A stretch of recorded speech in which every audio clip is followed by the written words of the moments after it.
Hello, everybody. Welcome to coverage of the Mythic Society Arena Community Cup for September.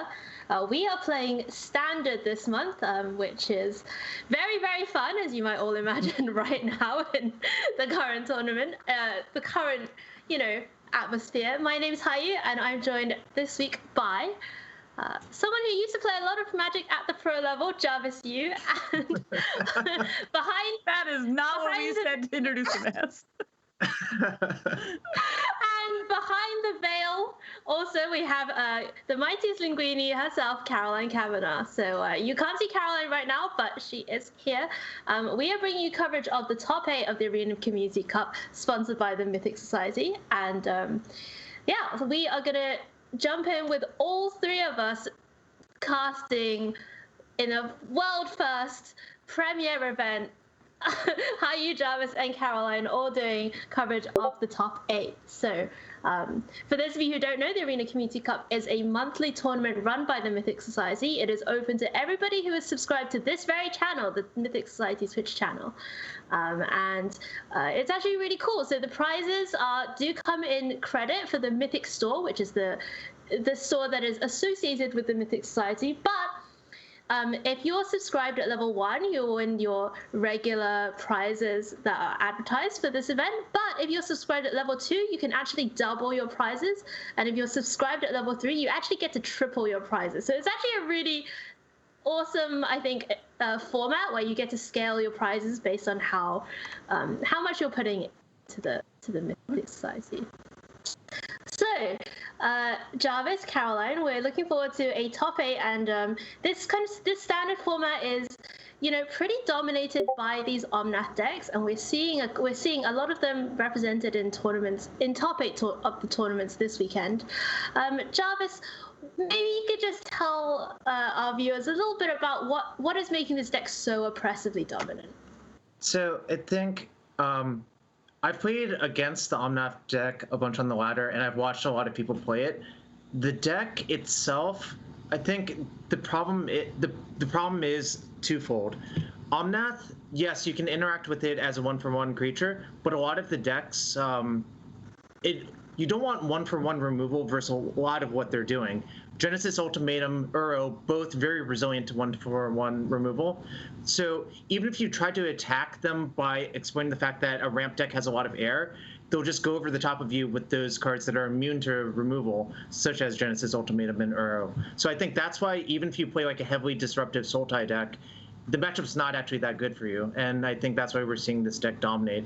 And to top it off, it's hard to attack it as an aggro deck, because Omnath gains for life. Often, I've just seen games where the aggro deck deals like 30 damage, but it had to deal like 60 to win, and that's just not okay, I think. All right, Caroline, are you excited to see that we have at least 2 copies of non-Omnath decks in the top 8 here? I am. In fact, I'm so excited that I fought everybody, and I was like, no, we're not going to watch an Omnath mirror. No, I will not stand for it. We're going to watch Orzhov Yorion. In fact, we're going to watch it so quickly that I think the magic has already started. We've been having such a good time here, but we're going to watch Chris Smith on Orzhov Yorion versus some other deck. All right, let's go down to the match now so that we can bring you all of the action of this Yorion deck. We are going to try and follow the non-Omnath decks as far as we can in today's tournament. So yeah, we do have, in fact, Chris Smith, who has brought Orzhov Yorion, and Chris is against Alec Levy, who is on 4-color Omnath. So as we're joining the action, we see Chris actually cast a Necromentia on Alec. Wow. Oh. Jarvis, are these kinds of cards, generally a good idea to bring against this Omnath deck? Well, even further to the question, is it a good idea to put it in your main deck, generally speaking? Historically, the answer has been no, and here you see the exact problem. Chris took out one of the cards in the opponent's hand, Escape to the Wilds, which is also resilient to removal, but then the opponent just casts an Omnath instead. So it's like damned if you do, damned if you don't situation, right? Yeah, Chris able to take out, able to hit that one copy in hand, and also getting the 3 copies out of the library.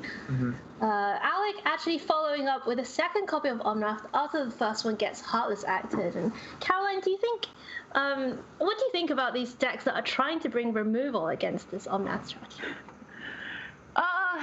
So I was thinking about it. I think counter spells is definitely a way to go because there's really only like 3 main cards that you want to counter, like Omnath, Escape, and Ultimatum. Whereas removal, I think, is much trickier because if you don't counter the Ultimatum, they could bring down 3 permanents that you'd have to deal with. Whereas when you're able to counter, it's 1 for 1. So I think removal could get you behind pretty quickly. But something like Doom Foretold does potentially catch you back up because it's a removal spell over a couple of turns. So I don't know. I'm interested to see how this goes. Jarvis, are you surprised to see Chris play out this Elspeth instead of going for that Doom Foretold? I'm not surprised because the problem is I think if you play Doom Foretold, next turn you have nothing to sacrifice it yourself, so you're just forced to sacrifice the Doom Foretold. All right, back over to Chris now. We see Acquisitions Expert, one of the new rogues from the latest set, Zendikar Rise. The Burglar Rat type effect that has rotated out. On the other side of the battlefield for Alec, we do have Omnath and Terror of the Peaks on the battlefield, and usually this dragon signals that the end of the game may be nigh. And there we see it, end of the game, huh? So yes, sorry, I just want to jump in. I noticed that the feed that we're watching is probably blurry for a lot of players, so we're actually looking for the other side. So I think we're going to jump down and watch from the other side in feature 6 for all those that can do that, which is just us. But everyone watching at home will get to see it from our perspective too. So let's jump in there. All right. So we're yeah, go ahead. Yeah, okay. We are jumping over to the other side. So we're actually going to, now watching it from the point of view of Alec Levy, and looking at Alec's sideboard. Caroline, what do you like against this Oars of Yorion? I haven't had a chance to look at the sideboard, and the reason I haven't is because when we jumped in to watch Alec, every single card was just in the main deck. So I don't know if they were doing like a trick sideboarding plan or that they just bring in almost 15 cards. And I have to believe they actually just bring in the only cards that didn't make it in and actually got sided out were Mystical Disputes. Everything else made it in. Maze Mind Tome, Bone Crusher Giant, Storm's Wrath. Am I going crazy? Did I see those cards go in? No, you're not going crazy. A lot of those cards went in, and we also actually saw some number of Terror of the Peaks and Lotus Cobras get sided out. Thank you. Sorry, there was just a lot of cards. They had a plan. They had a plan. I think their plan is to become resilient to removal and disruption.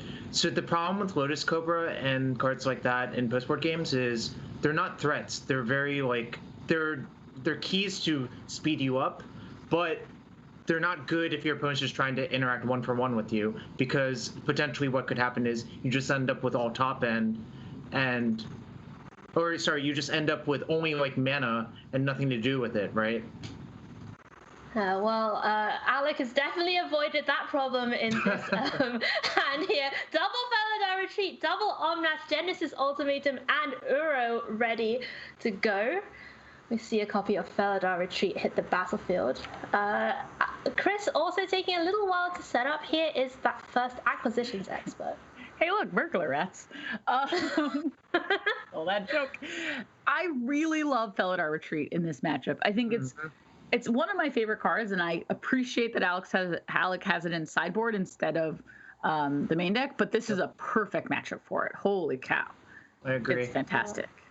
Caroline, Sorry. Go ahead, Caroline, you might be surprised to know I played that card in Legacy because it's quite good there too. Really? Felidar Retreat? Wow. It can't be Power Blasted. It can't be Abrupt Decayed. Whoa, that's awesome. That's wow. So cool. Felidar Retreat and Legacy. That is not something I was expecting to hear. For what it's worth, it's been limited too. Yeah, Omnath gets Power Blasted, which is the huge problem. So, Hayu, earlier in this broadcast, you asked me how do I think the 1-for-1 removal plan is going to go, and I can tell you, it's not going to go well. The Felidar retreats are going to make that so brutal, and you just saw it. 2 glass caskets to deal with 1 landfall. Oh, that's going to be a tough day. All right, we're going to see Alec develop out the first copy of Omnath. It's going to be met with a Heartless Act with that draw trigger on the stack, so no landfall for this Omnath at least, but this double Felidar retreat is going to continue developing out value, making these 2/2 cat beasts. And Jarvis, do you think this is something that we're going to see more of from Wizards, like giving the color white in particular some ways of generating value? I hope so, because white and red, I think, get the short end of the stick in standard. Like, traditionally, I think in a lot of other standard formats, they're dictated by aggro decks. Here, like, the landscape has been so brutalized that you can't play an aggro deck, pretty much. One thing to note, I think Alec did something that's really smart. Oh, full Monty. Is that what we say? I don't know. Is that even allowed? Okay. Not allowed. I guess it is allowed. Possibly. This is very close to lethal. How many lands are put into play? No, wait. Oh. I think if we had made lethal damage. If we had made cats, it was for sure lethal. Right. We don't have red. Oh, yep. So if we had made 2 cats, that would have been 4 more damage. But honestly. Well, no, because you stack the Felidar pumps on top of the terror triggers. Yeah, then the cats enter and then they trigger terror. Yeah, but each cat trigger was 2 counters on the other creatures that weren't terror, right? The Kenrith and the second Omnath. Oh. So it actually is break even. Okay, yeah. I didn't realize that makes sense. You're right. But what I wanted to say was, I think Alec won the sideboarding war here because the opponent has Glass Casket in play, and Alec doesn't even have Lotus Cobra in his deck. Yeah. Right. Alec took them all out, right? Yeah. I believe at least 2 copies came out. I'm not sure if the full 4 came out, but certainly very heads-up sideboarding against these embarrassing-looking Glass Caskets. Necromantia. Necromantia, why not? What a way to go out. Yeah, you know what? No, Necromantia, take Uro. Just keep it. Just take it from all of their decks. Do that for us. For all of those decks, for all of the formats, including Legacy and Modern and Pioneer. I love it. I love that art on Necromantia with the person, with all these lines and wibbly wobbly coming out of their brain. Like, that's how everybody is feeling right now about this particular. Wibbly wobbly. It's very Doctor Who. Look, I only have one shtick, Jarvis, and it's the British thing, so I've got to lean into it. You're very British. I know a lot of Brits. They're all delightful people. Oh, well, I'm about to prove you wrong. So that's gonna do it for our quarterfinal here between Oars of Yorion and 4-color Omnath, and 4-color Omnath taking that one down 2-0. Alec Levy coming out on top. We can bring a little bit more magic from our quarterfinal round. We are going to be jumping into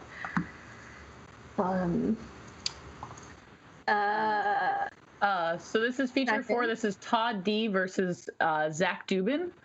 Todd is the perspective we're watching on Gruul Adventures, and Zach Dubin is on who knows? Just kidding. 4-color on.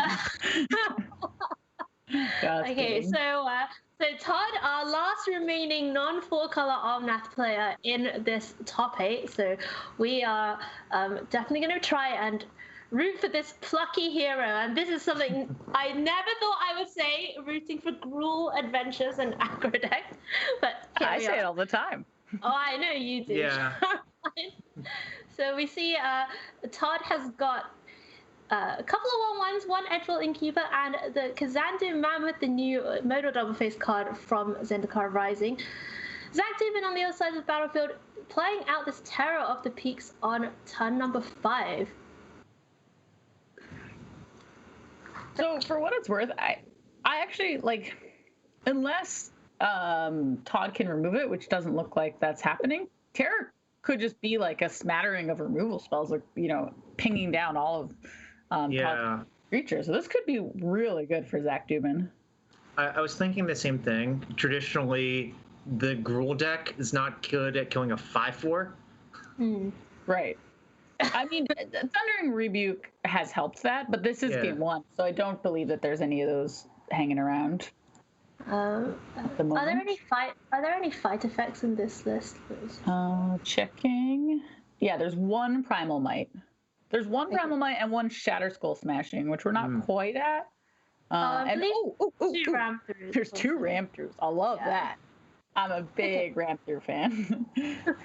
All right, so Todd does have a couple of options in terms of ways in their deck to deal with this Terror of the Peaks, but we are going back over to Zach Dubin, who develops out Radha, Heart of Keld.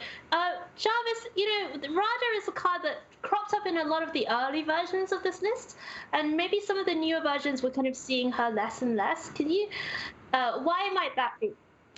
So I think the issue with Radha is it sort of plays a mid-sized game. A lot of the games dictated in the mirrors are either by, counterspelling their big threat or interacting very, very early. Radha does neither, and I think that's the major issue with the card. Wow. We're going to see Zach developing out this Bone Crusher Giant, and just as you predicted, Caroline, this Terror of the Peaks representing a bunch of removal spells, going to be able to deal with the board here for Gruul Agro.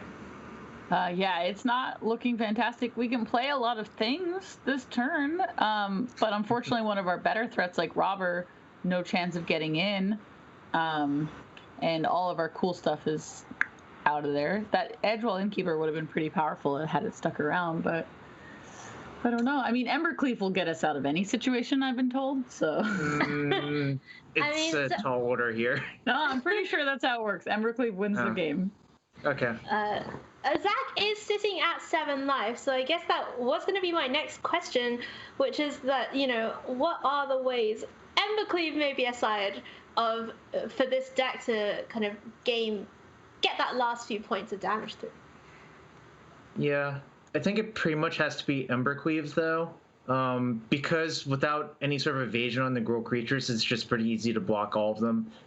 And the other issue is the window on Embercleave is not that long, because every creature Zach plays is a Flametongue Kavu, something that destroys a creature. My imagination here is if Zach has no spells to play, which seems very unlikely, and we draw either a questing beast into an Embercleave or maybe just an Embercleave, I haven't done the math on that one, we would have a chance. But at this point, the plan involving Zach Dubin playing 0 spells seems unlikely, considering it's giving him priority. Yeah. Zach with 4 cards in hand as well. He's always going to have priority because of Radha, right? It just disguises it. I was mostly kidding, but yes. Oh, jeez. And this is really smart. I was thinking that if Zach cut off both of the 1/1s, it shuts off all of the Lovestruck beasts. So that means Embercleave is no longer an out, because the only creature you can put on is Robber of the Rich, really. Wow. Yeah, that Shatterskull smashing, getting rid of those 2 poor princesses made by the Lovestruck beast, and we see Zach being very restrained here, not going in for the attack with the Terror of the Peaks just yet. Mountain the draw for Todd. And things. So, Jarvis, I have a question for you. Considering how important it was to have a 1/1, was there any consideration for the previous turn to keep a Lovestruck Beast in our hand and use our mana on Bone Crusher plus Robber instead? So I think the reason that Todd did that was it opened up Embercleave as an out exactly that turn if you did that. Okay. It makes sense. Because the game gets really bad for you with Terror of the Peaks in play, right? Right. Okay. Yeah, it's tough. It's easy. It's easy, 3 turns later to be like, well, but you're playing and you're making these decisions, and don't So know. Your opponent's casting So spells. how bad is it for you if you have three cards in play? This looks This like is lethal lethal, by the way. damage. Yeah, This is- it's just lethal. Is it Multiple very- tears always has to be lethal, right? Yeah, like I just yeah. imagine that. Math is more for than one. Arena. Math is for Arena. Math is- No, math is for Jarvis, right? Oh, okay, Oh, Jarvis. How wow. much damage? How much damage, Jarvis? How much damage? Too late. It was too blurry. So if the 3 terrors, so 1 terror will get triggers from 2 of the terrors, and everything else will get triggers from 3 of the terrors. Yeah. Yeah. It's a Oh large. my amount. gosh, it's like over 40 then, right? It probably was over 40 to be Yeah. fair. Because And- it was a Kenrith and a Lotus Cobra and a terror. So you can also respond to the terror triggers by putting counters on your things as Of well. course. Oh my gosh, of course. That's crazy. Like, the joke was when we tested a lot of Kenrith, like 4-color Reclamation Kenrith decks for one of the online things, people would walk into Kenrith's green ability so often and just lose to it. It was kind of funny. And now everyone knows about it, though, I think. Well, one of the many advantages of being able to play 4 colors. As we look at the sideboard here for Gruul Adventures, we see Edgewall Innkeeper actually come out. Why might this pretty key card be sided out here? So I think the logic there is you don't want to grind, you just want to get them dead. So drawing cards doesn't matter, just getting them dead actually does. And in order to fit into the interaction for Lotus Cobra, you have to cut something. So you want to cut the card that doesn't actually contribute to you winning most of the time. Opening hand now for Todd. No green mana, so that one was sent back. 6 does have a Kazandu Mammoth, which comes in as a tapped green source as well as that flip land. Looks like this one is going to be kept here. I call this the classic unhappily keep, probably lose, but you have to keep. Keep and weep. Oh, that's so good. That is. Oh my god. Yeah. Hold on one sec. Gotta get on the trademark website. Yeah, I was thinking the exact same thing. Yeah, get that copyrighted. Let's go. Read and weep. Keep and weep. Keep and weep. Oh gosh, I have to. So good. So good. Oh. Well, here comes Robber of the Rich. It does find a Wilt. Not sure how good that one's going to be against this 4-color Omnath deck, although maybe if we see some Felidar retreats, that might become relevant later. Robber of the Rich getting dispatched pretty quickly, though, by Stomp. Yeah, Bone Crusher Giant is just such a good card versus like any small creature deck, right? Jarvis, I actually have a really big question about Wilt. It's been something that's been on my mind for a while. How do you feel about a deck like 4-color Omnath that can really take over the game as early as turn 4 or 5, boarding in a card like Wilt where you have to sit and wait for a while? Because its only target in this deck is Embercleave. Yeah, I was thinking about that. The risk-reward equation you have to compute is it worth drawing a dead card, albeit with a cycling cost, to protect you from like a turn 3 or 4 kill? And I guess Zach's intuition is, yes, I have enough dead cards I can take out to put in a card like that. Okay. Interesting. Yeah, I've been staying away from the Wilts when I've been playing the Omnath decks, but Yep. It has come up a lot in terms, especially against Mono Red has a couple other targets, so. Yeah, I you was do have curious. Anax as well. Yeah. Yep. Red. Do you like it in the mirror if your opponent's playing a lot of Felidar retreats, confounding conundrums, and the such? Oh, okay. To answer the question about Conundrum, that's a really high variance plan, so I just don't bother with it. I can understand why other people would, and I think if your opponent doesn't have multiple Cobras or like the perfect setup, Conundrum can be effective. But with Lotus Cobra in play, I think it's barely a speed bump. Actually, Hayu and I have concluded the same thing. Yeah. We both are not a Conundrum fan. No, we've seen many times on coverage, Jarvis. We've been doing, because I covered a tournament last week when this deck came out, and Yep. the Confounding Conundrums were relatively impressive if there were 3 of them on board and your opponent didn't already have all of their mana developed. Otherwise, it could actively help your opponent by guaranteeing them landfall triggers. And it was it was a little bit of a puzzle, but it wasn't as Yeah, the necessary. other thing is, I don't think Retreat is actually a good card in the mirror because I don't think the games are about incremental 2/2s or counters. Oh. I think usually someone gets snowballed so hard that it's like a crushing victory via ultimatums or Ugin. DC is turning on the gas here. Kenrith in play with the ability to give it haste, but chose not to. Oh, questing beast off the top. That's a good draw. With this Ember Cleave in our hand, this is looking spicy. So this attack in with the questing beast. Zach has to decide. Oh, that explains the red untapped, right? It does explain the red Wow. untapped. Yeah. Sacrificing a land there to get rid of that death touching and all of the other abilities that we're not going to recite right now. Threat. This is going to be pretty awkward for from the Gruul side because Zach Dubin can really just start putting on a ton of pressure. Wow, Lotus Cobra just gives us a red anyway? Oh my goodness. Hey, Caroline, who's the beatdown? Anything is possible. Who's the beatdown now? Honestly, who is the beatdown? And Rada having first strike, which is something I always remember. Can't see me right now, but I'm shaking my head. I never remember.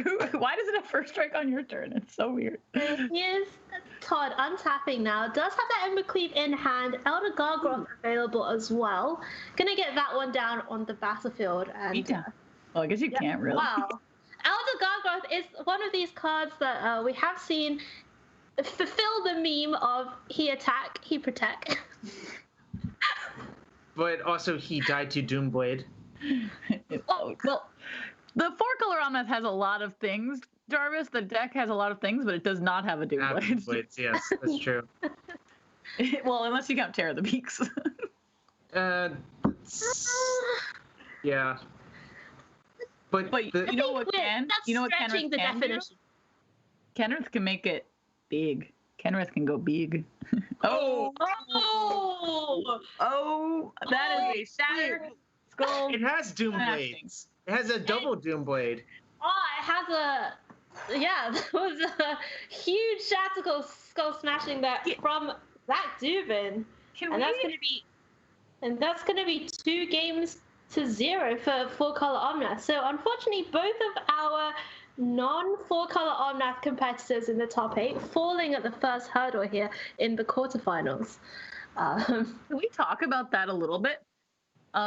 Because Zach Dubin started attacking at a very specific time. The turn he played Kenrith, and he left open at ready, did not attack with Kenrith for the Red Cat melee. He attacked with the Lotus Cobra. And that 2 damage really mattered. The turn, well, actually, now that I think about it, I guess his opponent went to -2. But he really decided, like 4 turns earlier than the turn he did lethal damage, I am now the beatdown. And I know we were joking, like, who's the beatdown? But Zach Dubin decided and just committed to that line. And I think that's so impressive. Because normally I'm sitting here being like, should I attack? Should I not attack? Should I attack? And Zach was like, I'm in. I'm going. Lotus Cobra, let's go.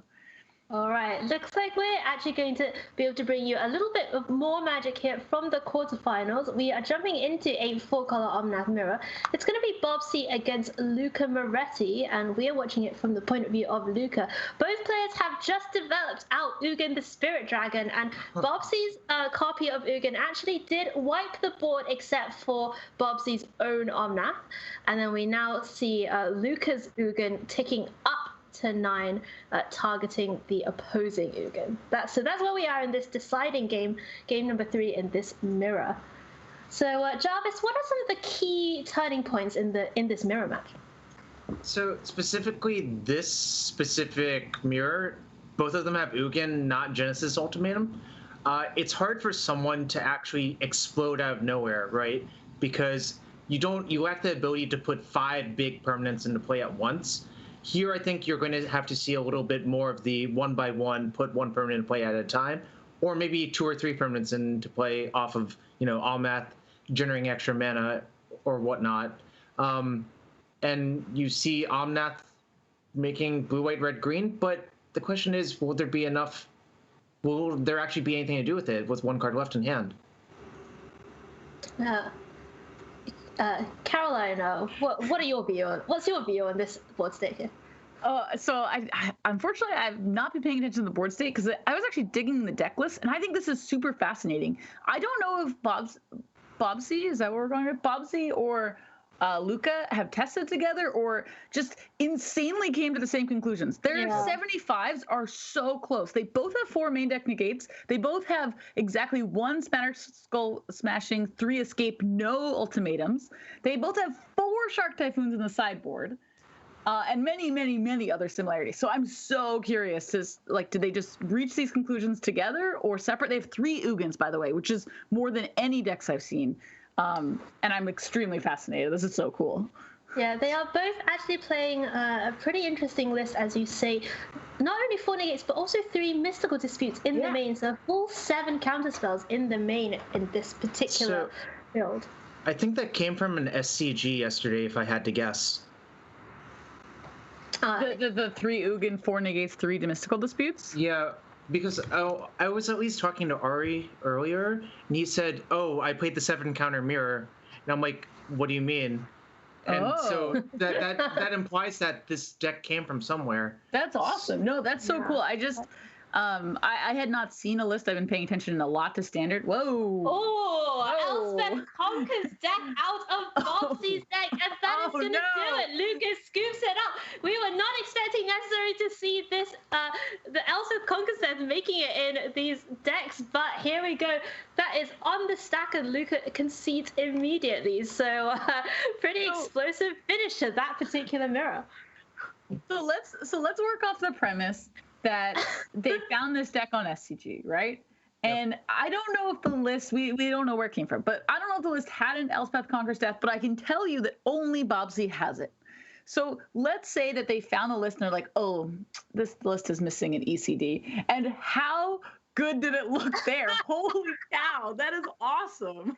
Yeah, well, maybe we'll get to see this tech make it into more lists, Travis. So, I clicked around, looked at SCG results. The winner of yesterday had 3 Ugin 7 counters. Okay, sweet. That helps, because I was like, this is so weird how similar these lists So are. I find it fascinating how fast information travels now. It's literally been like 12 hours since, or however many hours, and literally the 2 people in this top 8 are playing nearly the exact same deck list.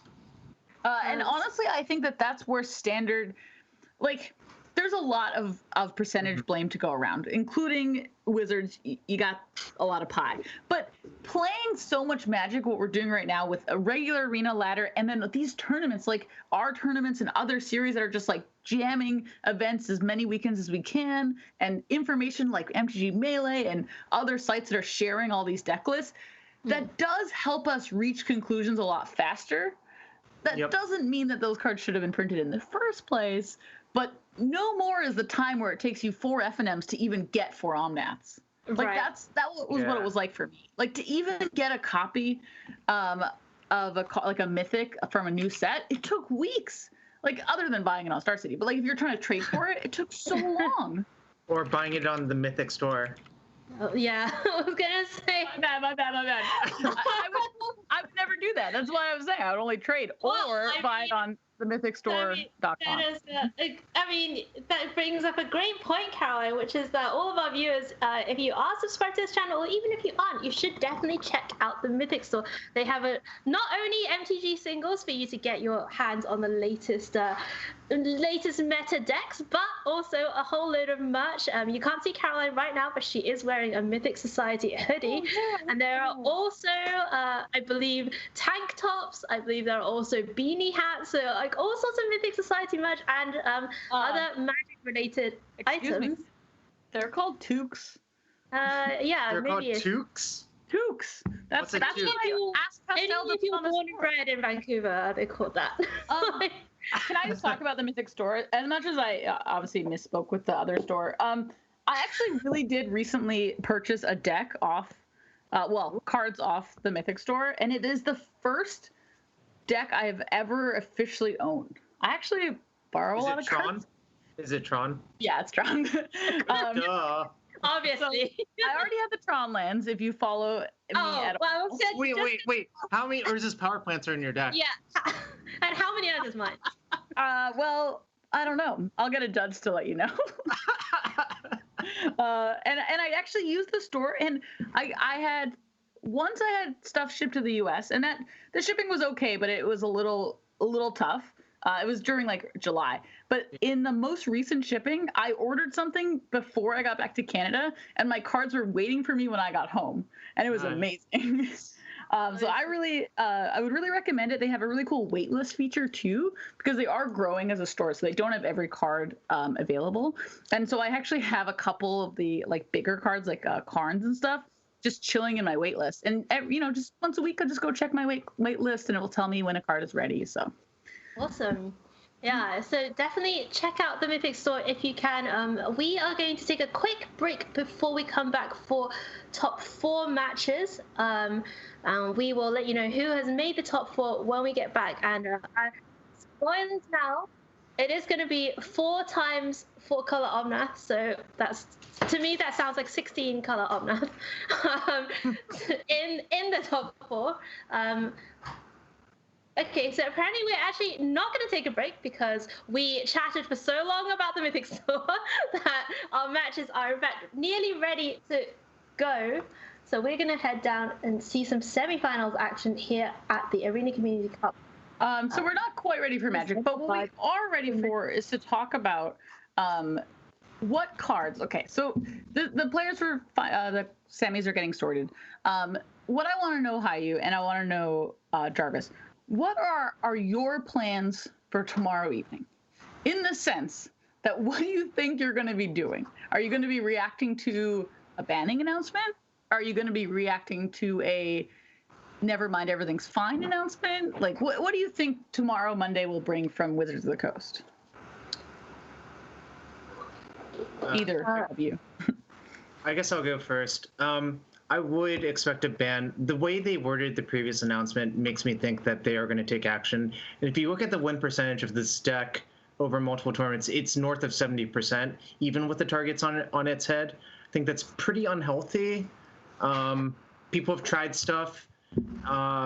So I think I will be reacting to a ban announcement and deciding whether or not it's good enough, because I think, as I alluded to earlier, I think just cutting out Uro or Omnath is not going to be enough to take the steam out of this deck. Besides that, I'm probably going to play a Modern Freeland. Let's be real. Hayu, what about you? Before I ask about some banning choices. So I think that for me, the number one thing that I can guarantee is that there will be a lot of incredibly confident takes on Twitter, all of which will be wrong.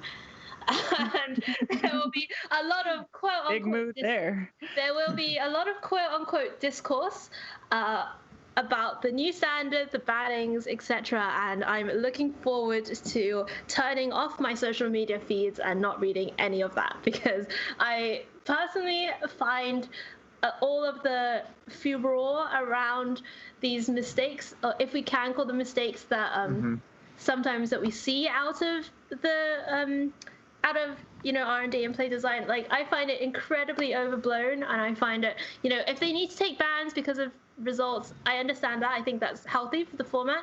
But I think what is incredibly unhealthy is everybody complaining and then complaining about people complaining, which is what I'm doing right now.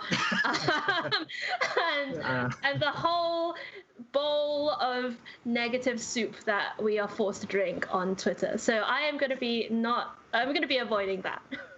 And I think that's super reasonable for what it's worth. When I'm more thinking of what you're like, how you and I are both in a league that's playing consistently every week. So, and announcements will really affect our choices and our decks and our fun.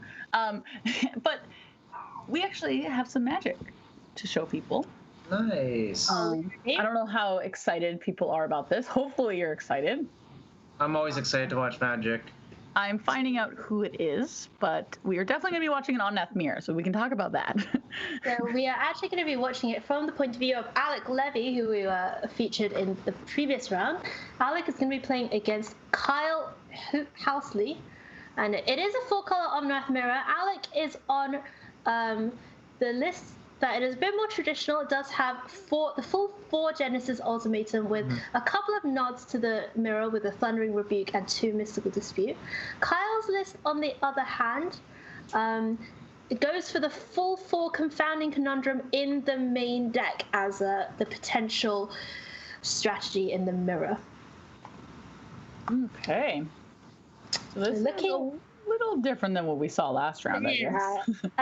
Definitely a different approach to the mirror. Brought both of these competitors, obviously both competitors, very much knowing that this is going to be the main matchup that they face today.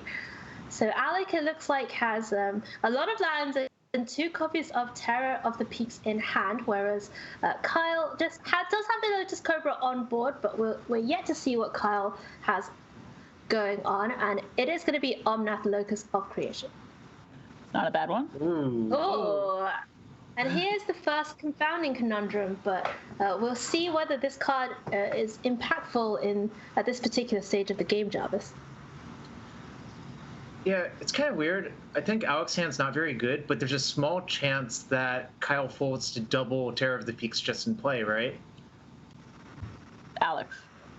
Yeah. Oh, double Terror of the Peaks. Oh. Yeah. Yeah. I was thinking Confounding Conundrum, but yeah.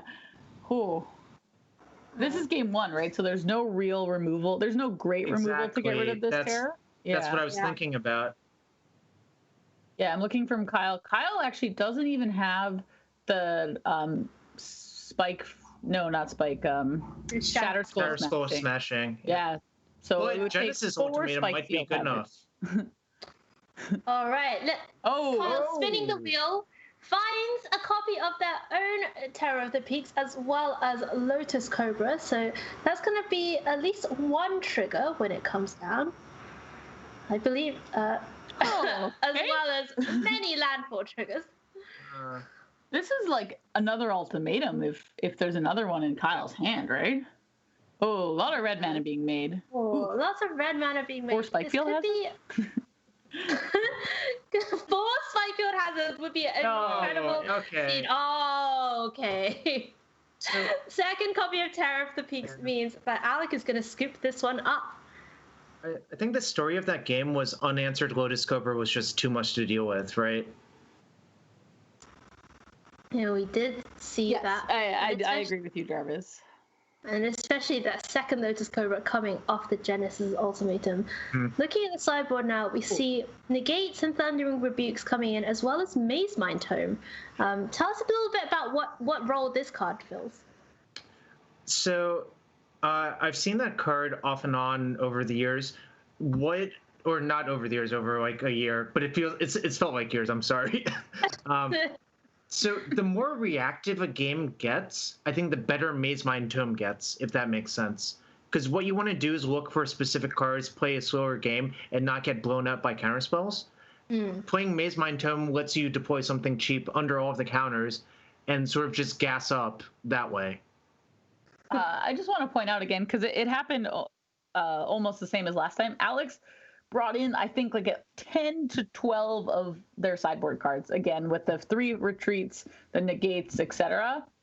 And I think that's quite a nod to using your, the full strength of your sideboard.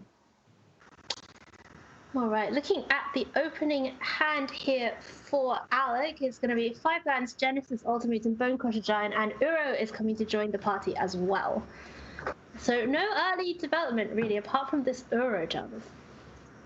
Ooh, so here I think the Conundrum's going to be a little bit more effective. Oh. Well, do you say that after the Felidar retreat has been drawn or before? I was saying that before, but I guess we'll see what happens, The second copy of Confounding Conundrum coming down on turn number 3 for Kyle. So this is the plan that Kyle brought to this tournament. Kyle knew it was going to be a lot of Omnath mirrors and decided to put 4 copies of this hate card in their main deck. Felidar Retreat is going to come down, though. Ooh, and a Lotus Cobra to follow up with.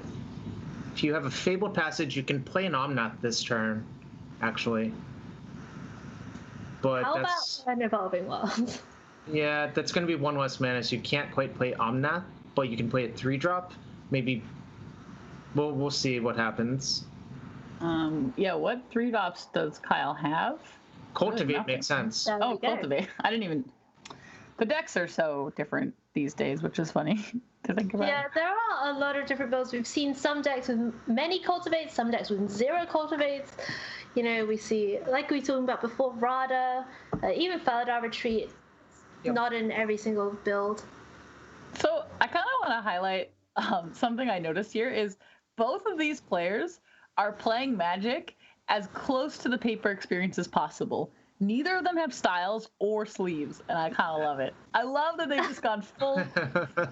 This is what we were meant to do with paper Magic, and I can appreciate that. I know my account has all the fancy things. I know. I can appreciate the revisiting to the non-fancy.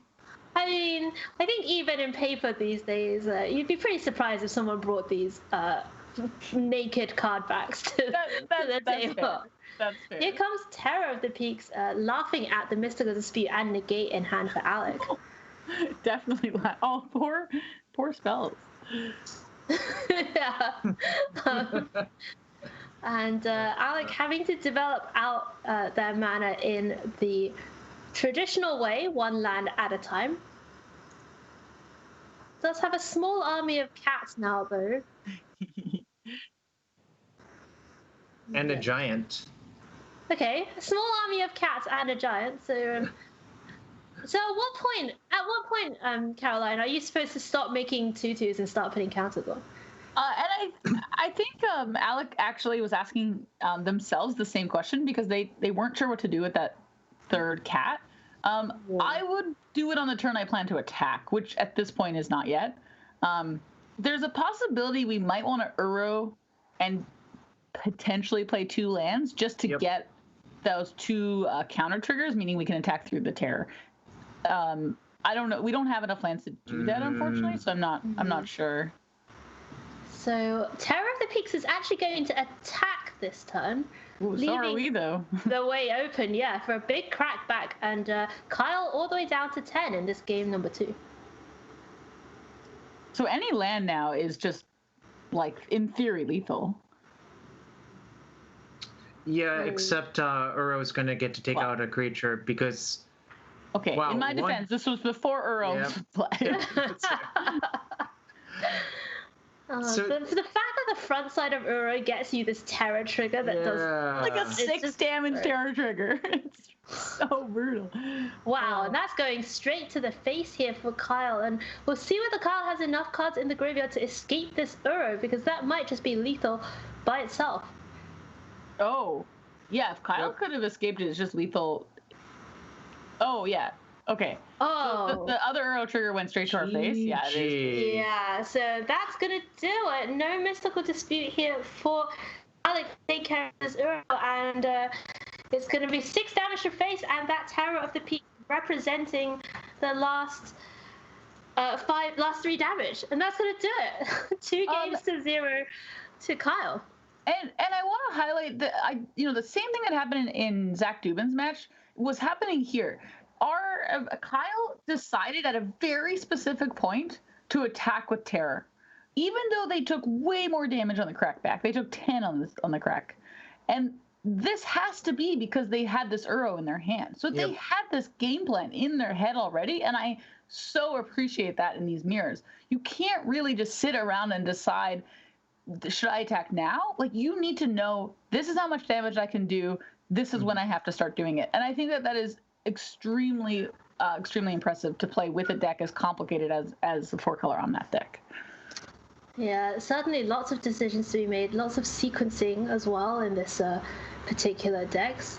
So we are actually going to join the other semi-final that's happening, and they are actually still in game number 1. So it is still only a 4-color Omnath mirror.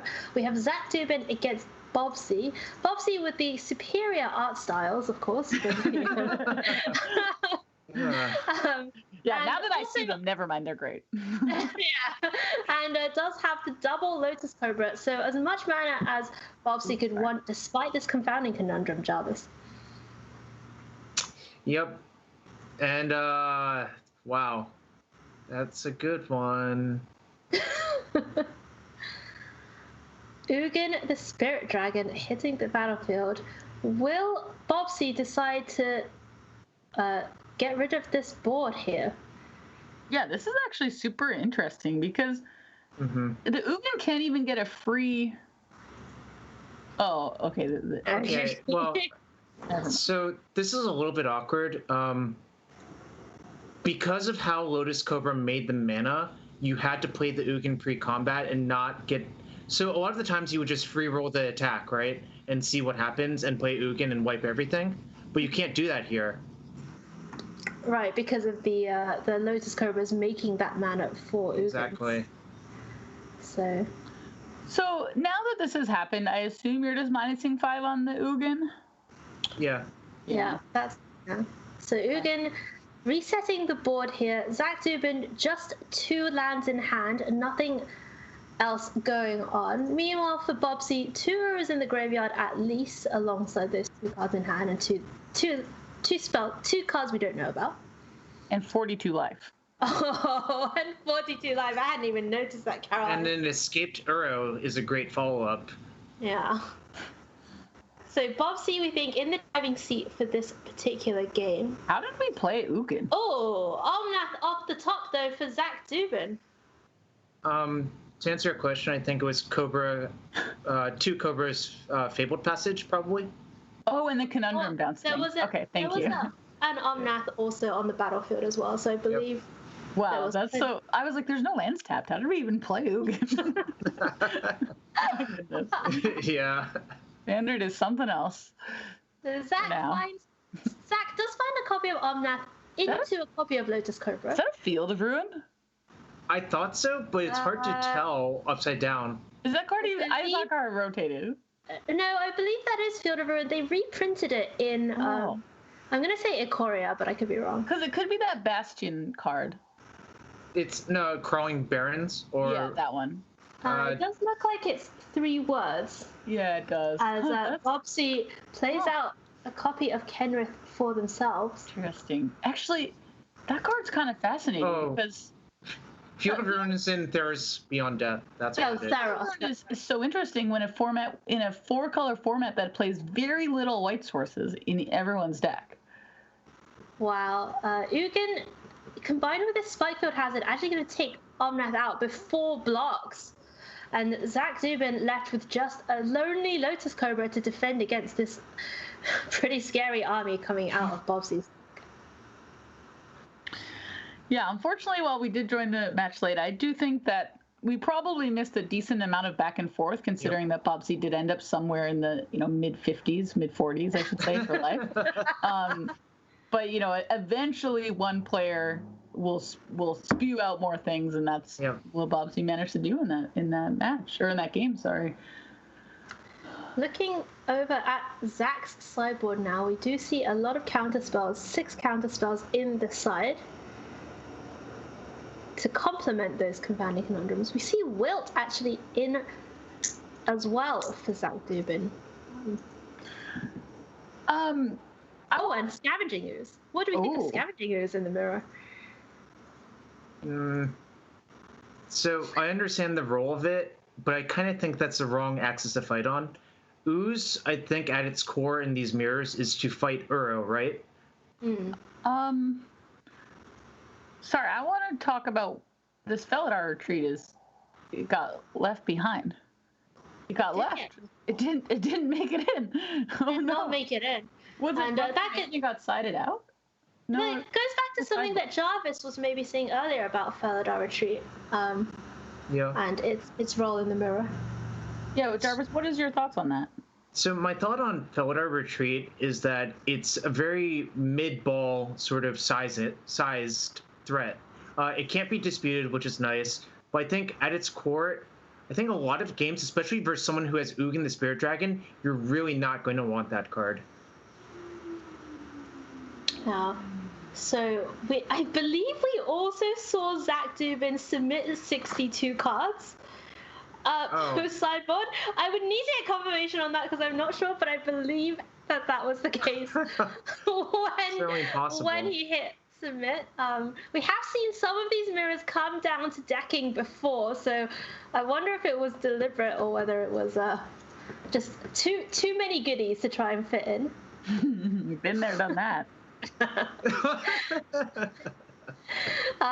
Caroline and I have a running dispute over whether it's acceptable or not to submit 41 cards in limited.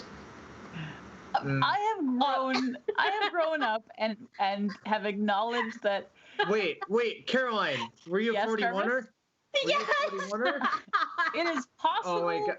at a Grand Prix in a round I was paired against Sam. It was revealed I had 41 cards in my limited Grand Prix. Did he count? How did he know? He knew already, but he also counted at the table and then made fun of me. And then I beat him. This is so good. Every part of the story is so good. Yeah. And the people around were so shocked at how rude he was being because he was making fun of me for having 41. They didn't know the history. I believe so yeah, he also asked you whether your boyfriend taught you to play Magic. Oh yes. Oh my God. You guys remember Grand Prix? Yes, I remember them. All right, enough nonsense aside. Here All comes right. A beautiful Lotus Cobra coming down. Yeah. That one's not going to be met with a mystical dispute from Zach Durbin. Did have that available though. Here comes Omnath. Yeah. Right So on time for Zach. So I think Zach did something really smart. You could dispute the Cobra there, or you could just force through your Omnath with dispute for their dispute instead. Yes. I was in the same line of thinking. But of course we drew the second dispute, so what dispute? Just kidding. Nah, there's so many good high-end targets that this card is effectively Power Blast in this format, and Power Blast is a really messed up Magic card. That's 2 legacy references from Jarvis? Okay. I'm counting, don't worry. Oh, is it only 2? I thought it was more. All right. Ura was the draw for turn for Zach. Gonna crack one of these mana. messages. Yeah, there's a lot of mana available. We're gonna be able to get as many Omnath triggers as Zach wants. Leading out on Terror of the Peaks here. We'll see whether Bobsy has anything to say about that. Oh my goodness, we just get a free fireball for sale. Holy moly. How about 3 mana, draw a card, gain 3 life, put an Deal extra 6. land onto the battlefield, and deal 6. Well, and now deal 4 from Omnath. This is our 3rd land. So, the first time around when people had Lotus Cobra in Standard, they were trying to cast Cruel Ultimatum off of it. This is even worse than that, I think. This is like... And that was like a 4-color, like, the mana was worse deck. I think this is more disgusting than that, personally. Wow. What? Fetch lands in Standard the last time? Zendikar had the full 5. With Lotus Cobra? Yeah. Yeah. Yes. But also you had Goblin Guide and Lightning Bolt. No, so there were safety valves because Lightning Bolt was in Standard, which is like kind of, a great card to have in your red deck, but also kills Lotus Cobra cleanly. Actually, while we're here, do you actually have opinions about the Lightning Bolt in Standard theory? Like, a lot of people think it should just auto be in Standard. Lightning Bolt or Lightning Strike? Let's go with Lightning Bolt. Lightning Bolt, yes. Okay, I think probably not, but the way they've pushed threats so far, like, maybe it's okay. Like, I think Lightning Bolt would be acceptable in this format, but not broken. Okay. Because in general, Lightning Strike sounds more favorable, but at this point, like, look how these cards are coming out of the gate. Yes. A Bolt wouldn't even be good here. No, a Bolt would be very poor, actually. Yeah. Well, instead, Jarvis, you may have a 1-mana Lava Dart that was also a land. Here comes a Shark, and I am a big proponent of playing Shark Typhoon in these Omnath decks. I think it's a great strategy because it combos really well with Terror of the Peaks and is a hit off the Ultimatum as well. That's going to trade with the Terror, leaving Zach with just an Omnath, but the way is clear for this Kenneth. So the thing about Shark Typhoon is I believe it's in Bobsy's boards. And the reason to bring it in these mirrors is it dodges Mystical Dispute, as you saw right there. It dodges Dispute, dodges Negate, and if you're just flooding out, it's like the perfect threat, right? Yeah. It really is a kind of role player in that it fills in a lot of these gaps. And I think a lot of the times you see these Omnath decks, if they don't have mana early, can struggle a little bit. So it does fulfill that cycle early to find your lands slot as well. Bobsy taking a little bit of time to consider their options. It's going to be a couple of Uras coming down, and Zach is actually going to stop the front side of one of them. I think this is just lethal damage, that's why, right? If you prevent the gain 3, you can just activate 2 green pumps, that's 11 damage. Yeah, we see the acknowledgement of that from Bobsy. Gonna scoop this one up, so we're gonna see it decided. So it is 62 cards, like you said. Yeah! He just submitted his. Wait, did we run it back? Yes. Right Wow. back. All right, Caroline. Caroline, Yes. Ben Whites and I are disappointing you in being a 41er. I'm just going to say that. Have you spoken to Ben Whites at this moment? Ben was at this Grand Prix. Ben and I know there's a very sound mathematical reason to play 40 most of the time. For what it's worth, you are classifying me based on like a decision from a year ago or 2 years ago, and but I have changed that way. my opinion for what It is. It's funnier that way, right? Actually, to add to that story, Ben watched the match, and when Ben discovered that I had 41, he literally walked away. That's exactly what I would do. Okay. Oh, DC Mulligan. Okay, so yeah, Mulligan here from Zach Dubin does have a 3-lander as well as Confounding Conundrum and 2 Mystical Disputes joined by an Omnath. So pretty reactive hand here in this game number 3. Yeah, pretty reactive. You're probably going to end up having to play that Lava Dart as a land in this hand, unless you manage to draw 2 lands in a row. But the weird thing is, I think Lava Dart loses a lot of its effectiveness past turn 2 once your opponent has not played a Lotus Cobra. Or Maze Mind Tome. Yeah, and Zach's opponent not playing a Lotus Cobra. I've heard Maze Mind Tome also be described as, it's like an Omnath that doesn't get Ugin. Something that I heard someone say. Does gain you 4 life eventually. Yeah. Oh, but Zach's own Lotus Cobra might be good. Yeah, he actually decides to go for this Confounding Conundrum first. Was there a reason to do that instead of the Lotus Cobra? Yeah, so I think next turn, if your opponent passes with mana up, their options are probably Mystical Dispute or Negate. If you play Conundrum this turn, then it narrows it down to just Dispute for your Cobra instead of Negate being a live card as well. Field of Ruin does hit the battlefield for Bobsy. I'm trying to think of a reason you would play this Field of Ruin in a 4-color deck, Caroline. Yeah, so it's funny. I was doing the same thing. It has a couple of later game advantages, including more landfall triggers. You know, it's a very slow evolving wilds, and it. I brought it up earlier, but when you're playing the mirror against someone who has a pretty shaky mana base in terms of white, and has to try and get blue, green, red on turn 7, or 7 mana in play, the Field of Ruin could really come in clutch on disrupting that plan. But you highlighted a pretty big downfall, which is your turn 3 land drop being field could be tough on you. Wow. But here oh, okay. Well, there we go. Okay. Problem solved. Pop that one away for a little bit. Okay. So we're gonna see Uro come down now for Bobsy. Zach thinking on this Mystical Dispute. Yeah, I was curious about the thought to counter that. So if you dispute it, I think you can play your Omnath safely, but you can do that anyways because you can dispute a dispute as well. Yeah, and then actually. Oh, it looks well, actually, failed. You can't. Chose not to play land into No, play.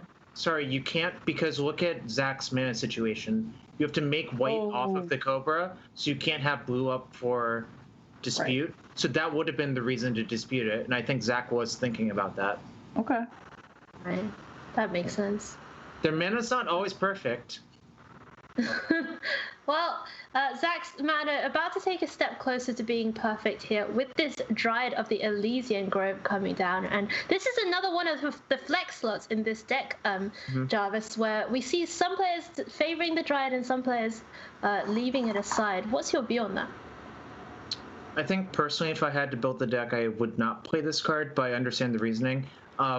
Next turn, Zach can basically cast anything, like actual anything. He could probably come close to casting Progenitus if he really wanted to.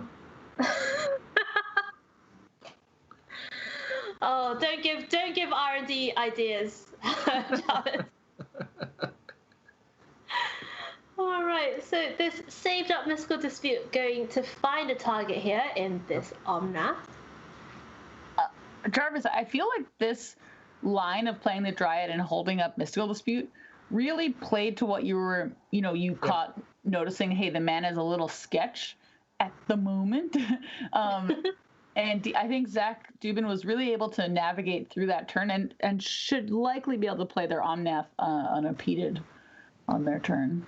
I've also noticed that Zach tends to be more of an aggressive player in these mirrors, if you've noticed that. Like, just watch how he's played he knows when to turn the screws to, like, really be aggressive. I think that comes from playing a lot of limited, if I had to guess. I know Zach does like to draft quite a bit, and these sorts of trying to get your opponent dead when you're slightly ahead happen a lot in booster draft. So one thing I want to highlight here is Zach did manually tap their lands in such a way to leave up blue. Even though the Dryad is allowing any color, it's really putting respect on, hey, if this Dryad gets removed somehow, I'm not somehow left with this Mystical Dispute in my hand. And I think that's really heads up to do. Yeah. It is. Very tight here by Zach Dubin. Does find a Fabled Passage as well. And it's very subtle. He chose not to play it because it doesn't do anything for him this turn. The extra mana does nothing because his hand is just a counterspell and a Lava Dart. Wow. So now if he draws a big spell off the top, the Fabled Passage becomes so much better.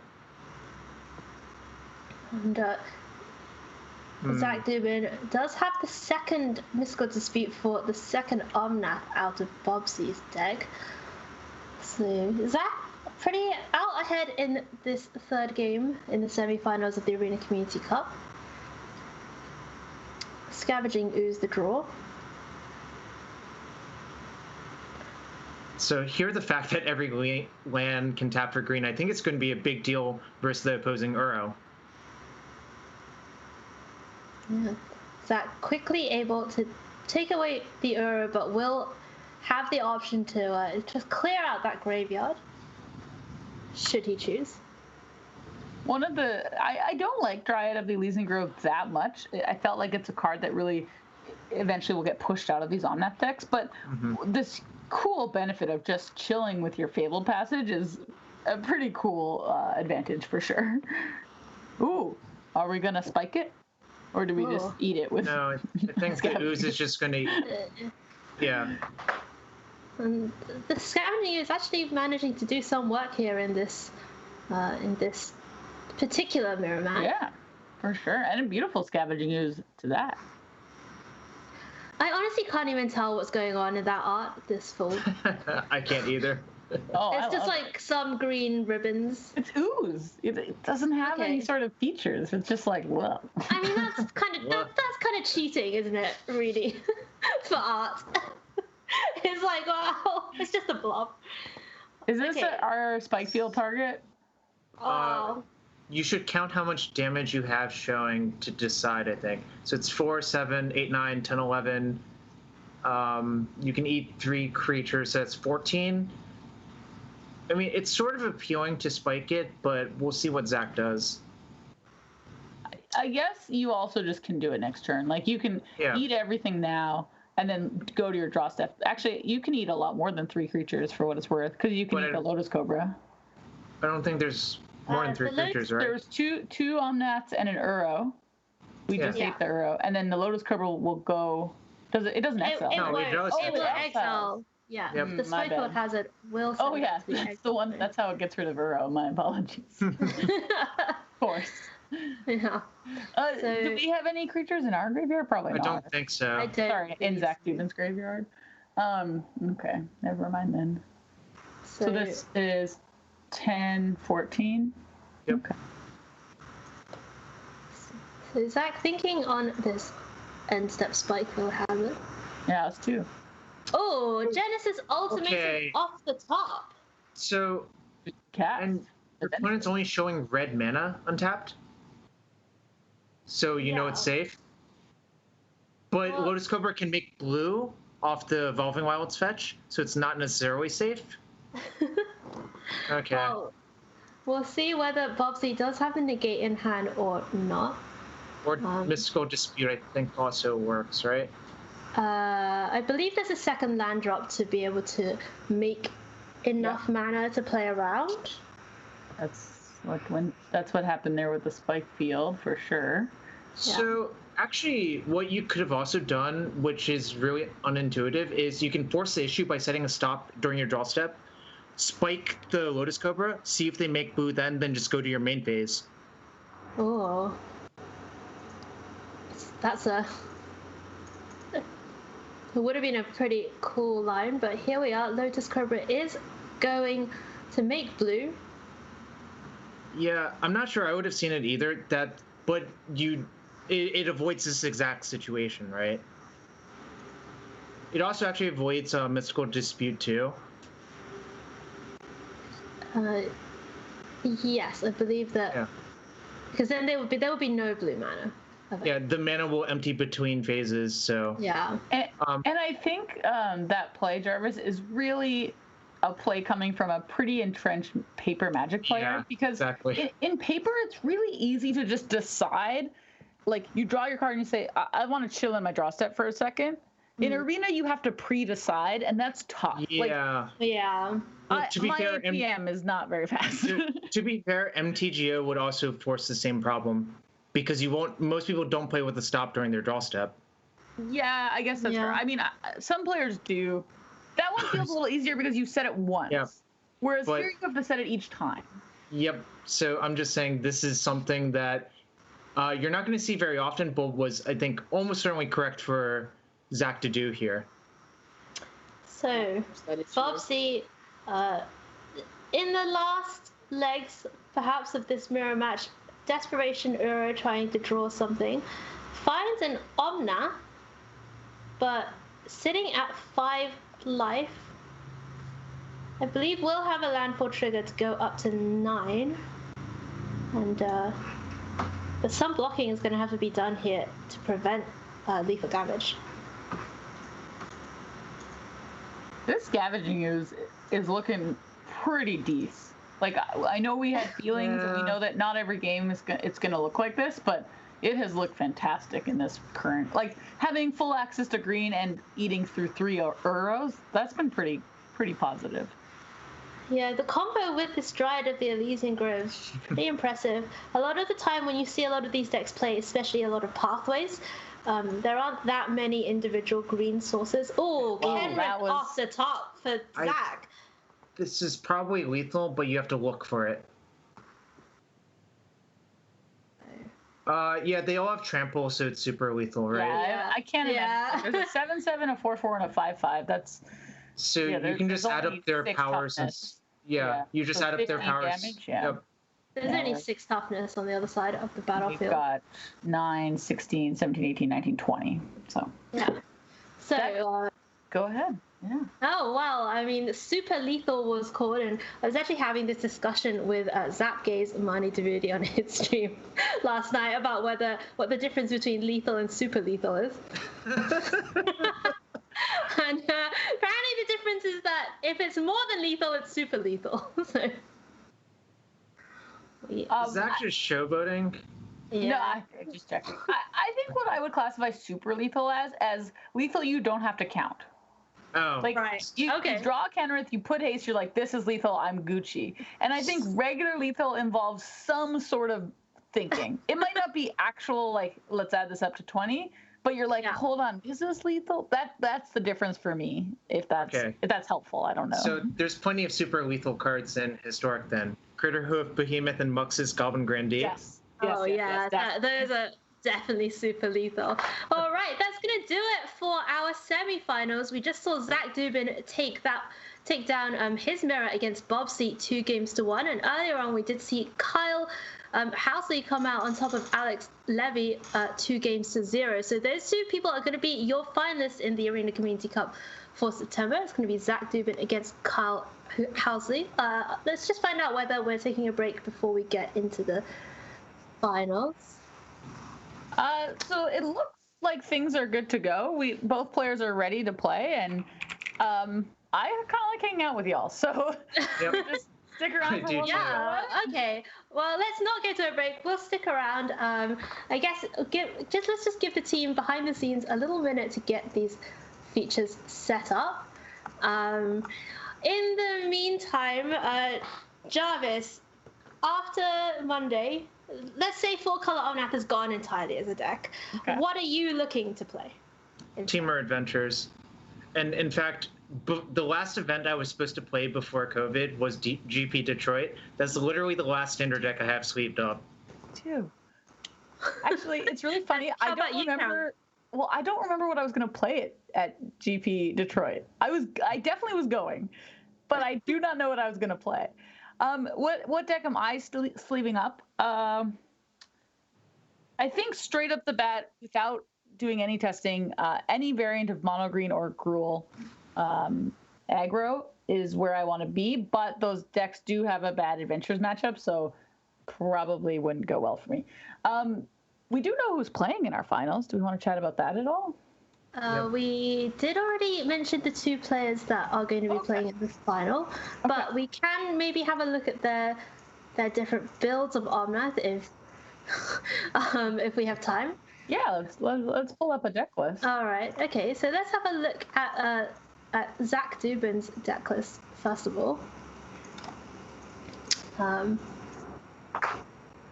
So this is what we maybe can describe as a more traditional build, if traditional can be applied to a period of time that is less than 2 weeks.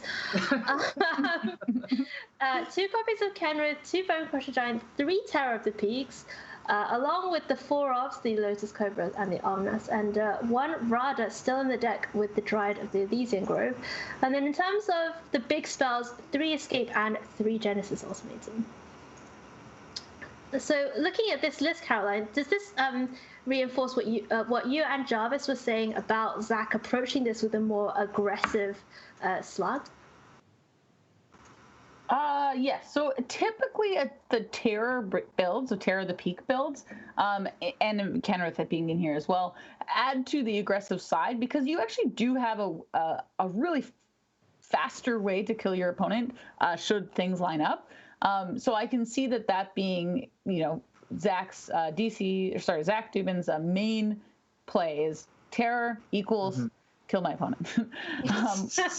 Whereas if we can switch to Kyle's list, Kyle has really changed. It does have Terror, but has a heck of a lot less creatures, and is really maybe showing towards the main deck Confounding Conundrum. So really honoring that mirror.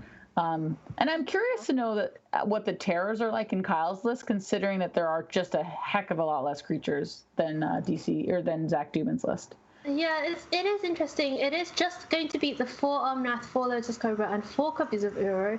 We don't see any of the Bonecrusher Giants. We're not seeing, actually, from either player, any of the Beanstalk Giants that we sometimes see in these lists. And Kyle, no 3-drops, no Radas, no Dryads of the Elysian Grove, but does instead decide to go for Cultivate.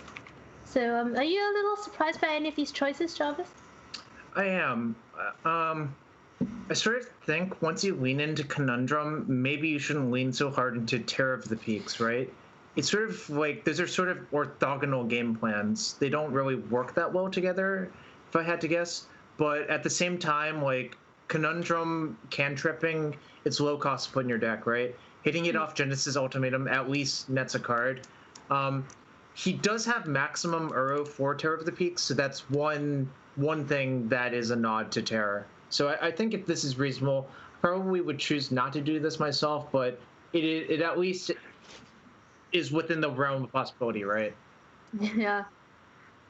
All right, looks like we are going to be ready to go down to the match very shortly. It's going to be the grand finals here in the Arena Community Cup between Zach Dubin and Kyle Housley. Players just getting... So let's just figure out which channel we're looking down.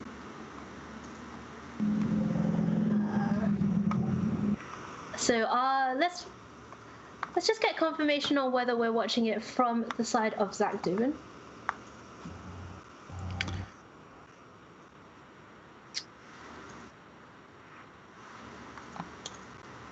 All right. So while we're waiting for that, the match to just be ready to be presented on screen for all of you. Caroline, what are your thoughts, feelings, emotions going into next week? Oh man, I love the statement thoughts, feeling, emotions. I use this a lot. My thoughts are, will they be able to please everyone? And obviously the answer is no, but how close can they get?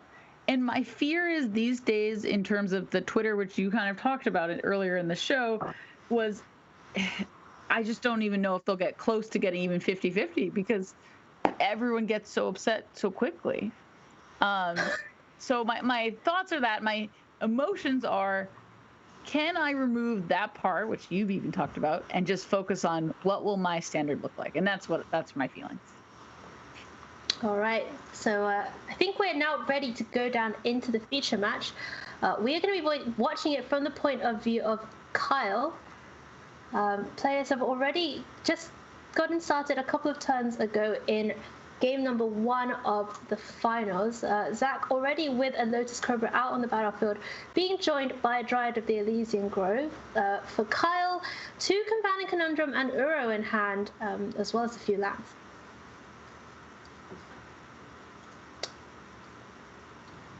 We're going to see these Confounding Conundrums come down now for Kyle. And, the question mark over the effectiveness of this card still kind of lingering. I think basically the effectiveness is neutered by Lotus Cobra. That's really the big correlation I've noticed in having watched a bunch of these games so far.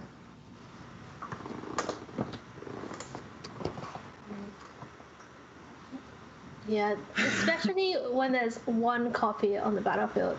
We see Zach basically laughing off this Confounding Conundrum, playing out a Terror of the Peaks, and board state already pretty commanding in game number 1. Jarvis, how important is the play-draw dynamic in the mirror? I think game 1 it's relatively important, especially if you're on the counterless version that has, like, you're just trying to ramp, you have no negates, no disputes or whatever. Then it's like kind of just a race to the top end. If you're the version with 7 counters, I think you might have a little bit more play on the draw. Oh, Genesis Ultimatum, a pickup though. Whoa, and Escape to the Wilds. Wow. Escape to the Wilds for Zach Dubin, finding just Spikefield Hazard, Crusher Giant, and 3 lands. It's just the world we live in now, where a draw 5 is considered somewhat subpar if it only finds 2 spells. So we don't know the other card in Zach Dubin's hand, but he can play an extra land here and kind of go off, right? With he can get the Triome back in his hand. if he wants. Yeah, it looks like that. Yeah, and then at least draw, like, there'll be enough mana to at least draw a card at that point. Kind of interesting. But also, look at Wow. life totals here. Wow. Zach deciding to use that spare mana to stomp to the face and a big attack, taking Kyle all the way down to 6. And is there anything Kyle can do to come back at this point? Probably, but it has to be very specific. I think. Okay, I was going to say before the concession button was hit, you have to play Terror of the Peaks, trade it off. The attack drops you to 2, and you have to hope Zach doesn't have another creature. Then the turn afterwards, you have to play Genesis Ultimatum and hope it somehow kills your opponent or stabilizes the board. So I understand why he conceded. Like, he wasn't technically dead, but he was probably over 98% or whatever to die, you know? And considering we're in the finals of a 5-round plus top 8 tournament, it's possible, you know, the mirror is losing its luster after a few rounds. So no faults for that dropout for sure. And a little nod to that as well. We see Kyle has actually named their deck on Mirror. Oh. So they came very ready to play this exact matchup. I love that. I don't know if either of you have ever watched a UK political drama called The Thick of It, but in that they invented the phrase omnishambles to be a situation where everything is messed up, and that's just been in my head a lot throughout the last few days. Amazing. The omnath shambles that is standard right now. First Keep and Weep and now Omni Shambles? Wow. You're just... Hayu's on fire. Opening hand for Kyle in this game number 2. Remember, Kyle does have to win this one or it's going to be lights out for their tournament. Opens out with a Lotus Cobra, Negate, and Genesis Ultimatum in hand.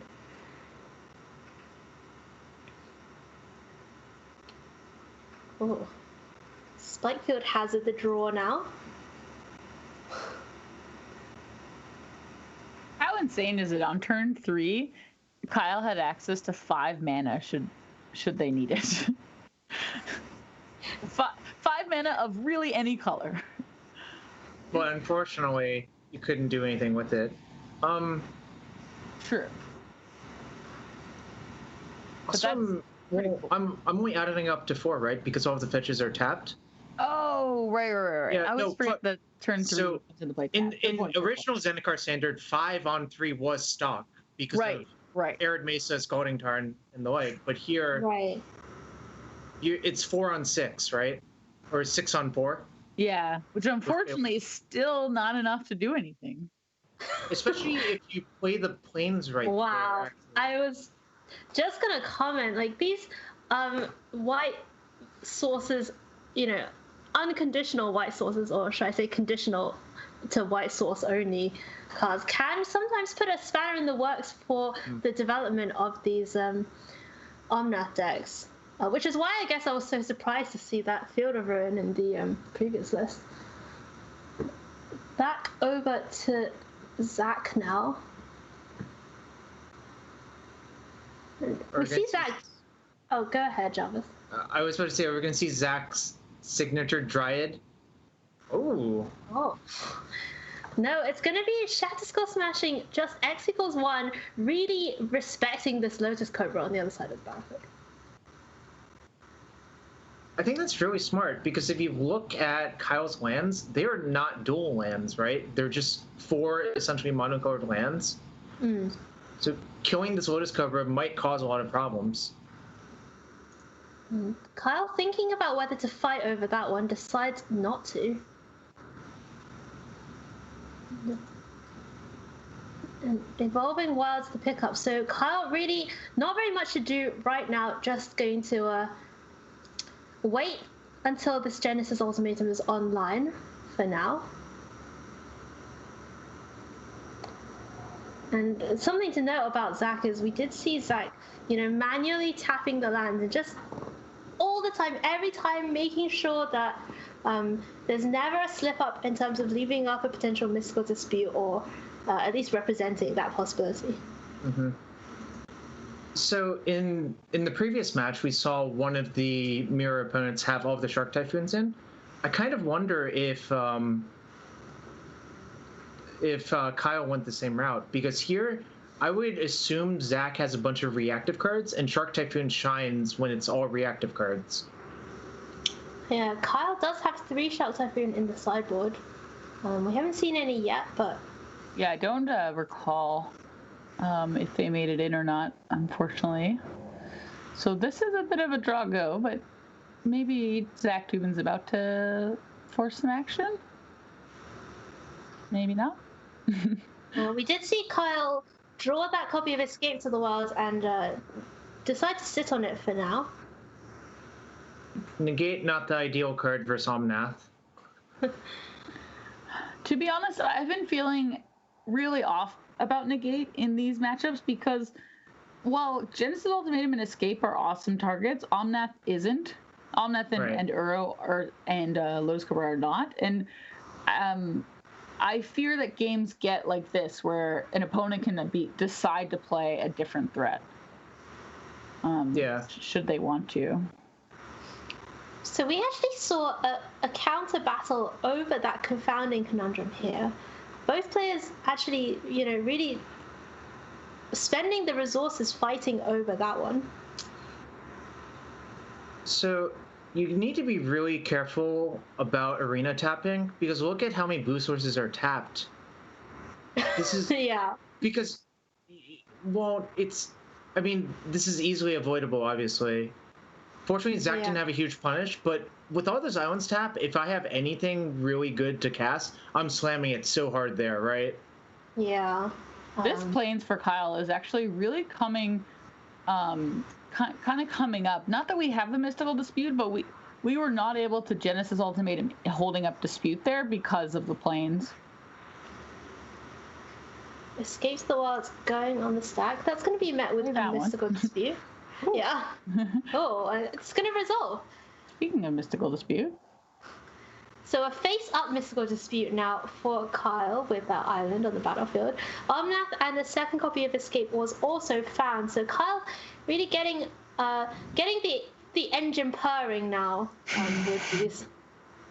Love that. I think Zach was hoping to engineer a turn where he could play Ultimatum safely through a Dispute. Oh. But nah, he's just going beatdowns. Stomp to the face, a big boot on Kyle's nose as Kyle goes all the way down to 8 life. We'll see what Kyle can do here to make up for it. Looks like Genesis Ultimatum is going to be the play. We'll see whether Zach has a response, but that Mystical Dispute is face up.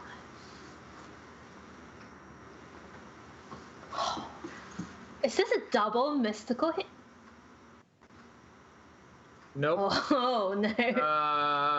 Okie dokie. Well, that does put Kyle back in this game. More than just put him back in this game. Oh, negate off the top as well for Kyle. There's going to be plenty of mana here made by these triggers. And we could see another Escape to the Wilds be cast. Sorry, oh my goodness. Wait, for what it's worth, if you haven't played the Omnath deck and you have a chance to, play until you get to do one of these turns, and then you've checked it off your list. You're like, okay, I've done the broken things. Now I'll go back to telling Wizards to ban it. Because these turns are actually quite fun. They're fun for one person. Yeah, for me. Yeah. That's, I'm just saying. I'm not saying I want to do this every match for the rest of Standard, but this was really fun for Kyle, and I feel it. I understand it, okay? I get it. I mean, this is the reason that people play EDH, right? Every so often you have a turn like this and you think, wow, I've done it. But when it's a competitive environment and you're playing infinite games on the ladder. That's totally it. That's exact. Oh my! Maybe I was destined to be an EDH player. Oh. Probably you were. What? Can I play 41? No, you have to play 100. No, you have to. I'm not allowed to play 100 to 1 in EDH. No, you're not. Yeah.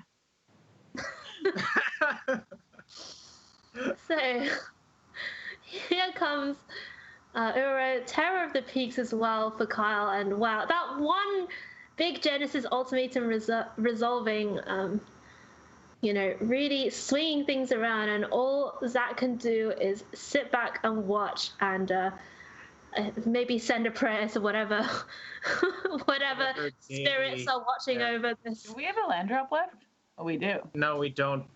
Wait, do we? Well, the mountains are highlighting, so I'm going to assume we do. Sure. So then this makes sense. Too bad we don't have a fetch land. Oh, too bad? Is it too bad? Yeah, too bad. So we could have kept going. If you play a basic or the pathway, you can play Escape to the Wilds. Oh, wow. Oh, yeah. Oh, and then if we draw fetch, then we can keep going? No. Yeah. Escape, that means we get mana from Omnath. So now we can keep going. Yeah. So now there's going to be... Wait, how many cards does Kyle have left in their deck? Probably enough. Don't bother counting. I don't want to count. Oh, 16. Thanks, Kyle. Okay, but 16 is plenty. Kyle Yeah, can't 16 hear me. is That was plenty. So 6 mana going to be made by this tap land here. the ultimatum. No. No, 6 mana, unfortunately, made by the tap land. I wasn't sure. I was like, whoa. And in any case, there's a white that's made by Omnath. Right, okay. Thank you. 15. Oh my goodness. What is happening? Okay, Kyle decides, no, I'm not going to wilt this Dryad. Oh, I thought about it, actually. I kind of like... Oh! Okay, let's do it again. Oh, And let's see. Zach Dubin, sorry, has terrors, which Kyle does too, but any terror spew there with the ultimatum would have been really crazy. That was not good enough. It was just 2 free 3-drops and some lands for Zach. Unfortunately, didn't hit any terrors. So, whiskey, if it can be called that, on the Genesis Ultimatum. And Kyle really looking to lock things up now in this game number 2. I'm trying to figure out if Kyle can play a terror and a Genesis Ultimatum next turn. The answer is almost certainly yes. Agreed. I agree almost certainly, but I was trying to figure it out, and then I stopped. And that would certainly have to be lethal, right? As long as they manually tap that plains. I was going to say you have to tap the planes. Good point. Okay, well, Zach Dubin might not be done. Who knows? We might have a fun turn for our own, but without Lotus Corpus, it's unlikely. Yeah.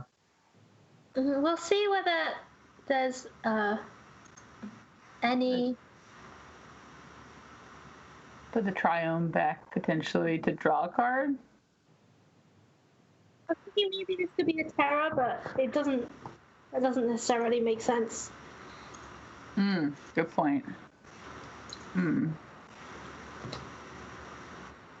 Certainly not throwing the towel in yet. These 2 Dryads do mean that Zach Dubin can play pretty much as many lands as he wants. Okay, this is an ultimatum. We got there. Wow. Was Zach's hand just 2 ultimatums? Well, that's because Zach Dubin was not bouncing the Triumph, so I had to imagine there was a reason. Okay. And here it is. Here we go. Very impressive. Here we go. Spin that wheel. There's hesitation. Don't know. Maybe just thinking. Maybe not very good. Oh. Okay. Wait. Is that even how many good? lands went into play? Can you craft here and get? 2 lands went into play. No, I guess you can't. You don't get priority. You have to. No, right. You have to choose which Omnath to keep. If 3 lands had gone into play, would we have been able to get 3? We would have got 12 damage in, but that's still not enough. Yes, perhaps. Oh. Awkward timing. A little bit awkward there. I mean, honestly, Zach, dude, with these Dryads, the Confounding Conundrum really hasn't been that good against him, right? Like, Right. you're exactly what you said, Hayu. Like, it's allowed Zach to just make land drops. Third ultimatum, anybody? Anybody? Oh my Third goodness. ultimatum? Well, you know, he gets two looks off the two Omnaths. I'm calling it now.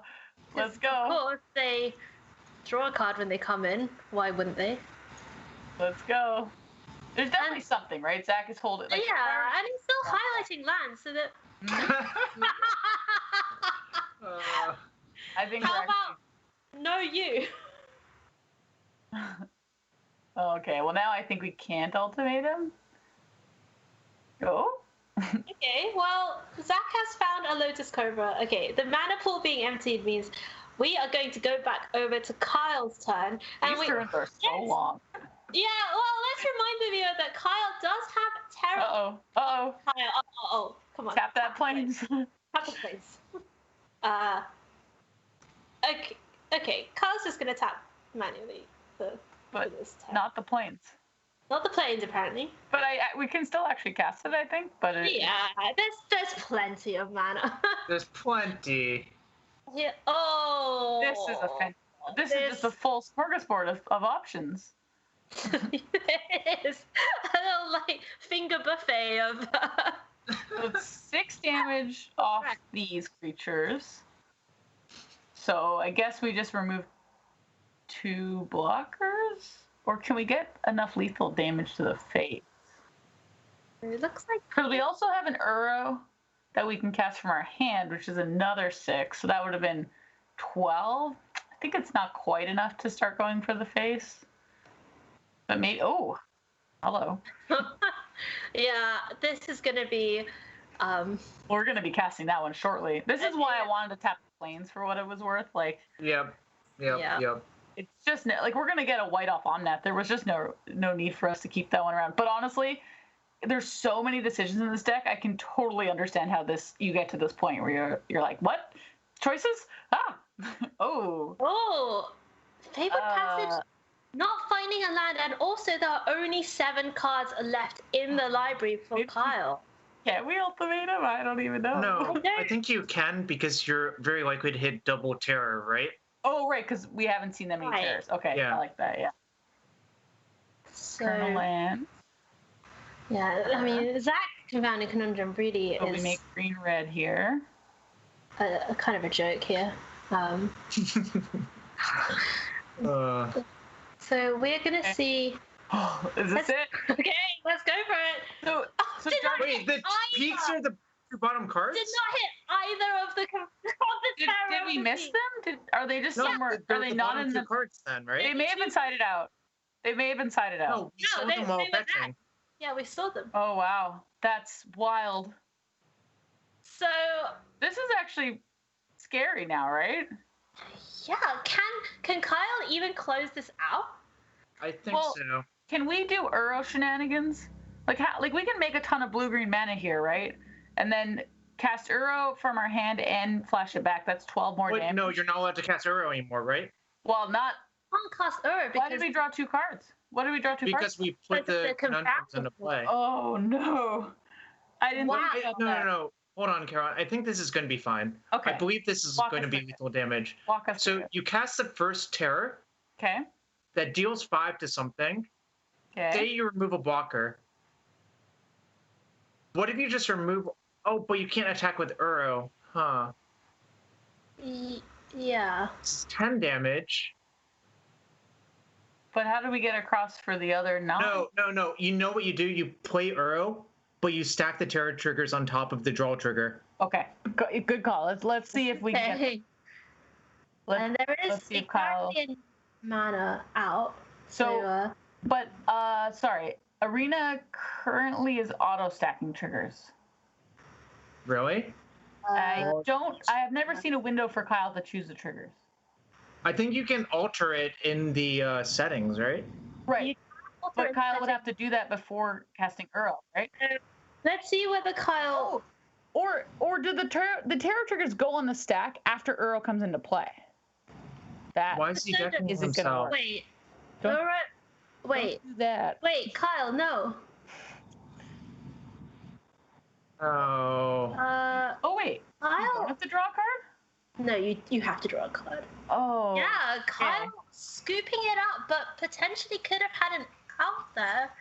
So we're going to see Zach Zubin win in the finals of the Mythic Society Arena Community Cup, taking down that 4-color Omnath mirror 2-0. And have to say, very well played by Zach, not only in this match, but throughout this tournament. We've seen him be very careful about his mana, making sure to be both mana efficient and to be careful with leaving up the right colors and amounts of mana. And also like Jarvis, you were saying before, Zach, really knowing when to turn the corner, when to start pushing, and that served him well today. So just to point out, both players played super well all the way leading up to these finals. We've talked about it. These decks are hard. There's a lot. Each turn was those last like 3 turns back and forth between Kyle back to Zach back to Kyle ate up almost our entire coverage. Like there's a lot of things to do, and while we have time, there's 3 of us here literally yelling and suggesting all these things. It's not the same for the player. So it is totally possible that the trigger issue, there's a lot going on, and it is awesome that Zach Dubin was able to win, but keep in mind that there's just a lot. Magic is hard. Magic is indeed very hard. That's going to do it, though, for our coverage of the Arena Community Cup Top 8 from September. Let's just have a look at what the upcoming events that you can watch on the Mythic Society are. I believe October Set Roulette is coming up. Caroline, do you have the details on that one? Darn it.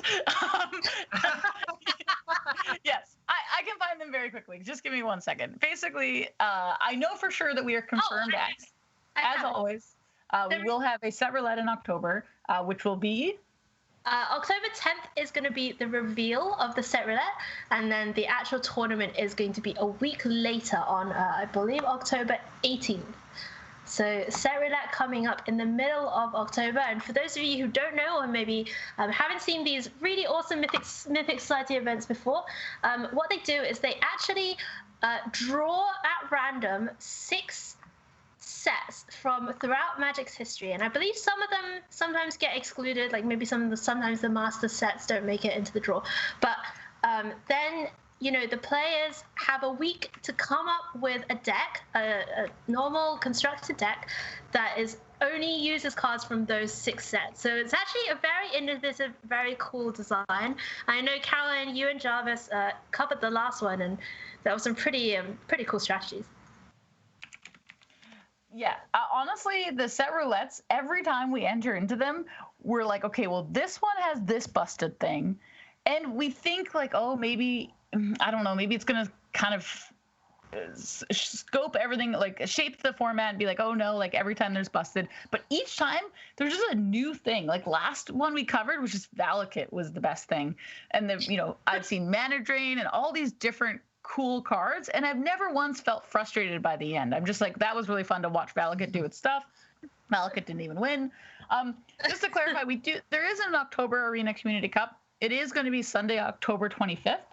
Okay. And all Arena Community Cups are always the 4th Sunday of the month, if you ever need a kind of calendar in your mind. And currently it is slated to be standard. I've heard from the inside, / I saw in a Discord, that it will stay standard if standard is fine. But should it need to change to historic, it will get announced as quickly as possible. Okay. So we think October Arena Community Cup going to be October 25th, and for now standard. And just a reminder that there's actually also regular weekly events, kind of more like F&M type events that you can enter with the Mythic Society as well. There's all sorts of formats. There's standard, pre-modern, historic. I believe there's even Commander, which you can play whenever you want on a Tuesday. So check out all of those different options from the Mythic Store. And also, I believe very exciting news for the Mythic Store is that they are opening their first brick and mortar store. That's going to be in, I believe, in Montreal in Quebec. Someone corrects me if I'm wrong. And so, I would definitely love to travel there and visit once traveling is on the menu again, and I'm sure many of you would as well. All right, so that's going to do it from us, from the coverage team. I've been Hai. I've been joined by Jarvis. Jarvis, where can people find you if they want to connect with you? I'm on Twitter at JKYU06, Twitch at JarvisU, and YouTube also JarvisU. And I play Magic occasionally, and I'm always down to talk to people about Magic. All right, and we've also, of course, been joined by Caroline. Caroline, how can people find you? Just shouting on the street. Okay. I've always wanted to answer the question that way. If that doesn't work, my Twitter is at Mighty Linguini, MIGHTYLINGUINE. You can also find me on Twitch at twitch.tv/The Mighty Linguini, and I stream on Wednesdays. Feel free to come and say hello. Hello. Hello. I've been Hai. You can find me on Twitter at Nifette, NIPHETTE, and you can find me covering a variety of tournaments from Mythic Society. Caroline and I also are co-chairs and casters on the Venus and Mercury League, which is a weekly league for people of marginalized genders in the Magic community. And also, you can also find me on Channel Fireball Pro Showdown coverage and just a variety of different tournaments. So I hope you can join me again next time. All right, so have a great rest of your weekend for all of you who are watching, and take care, and we will see you for the next show. Bye-bye. Bye-bye.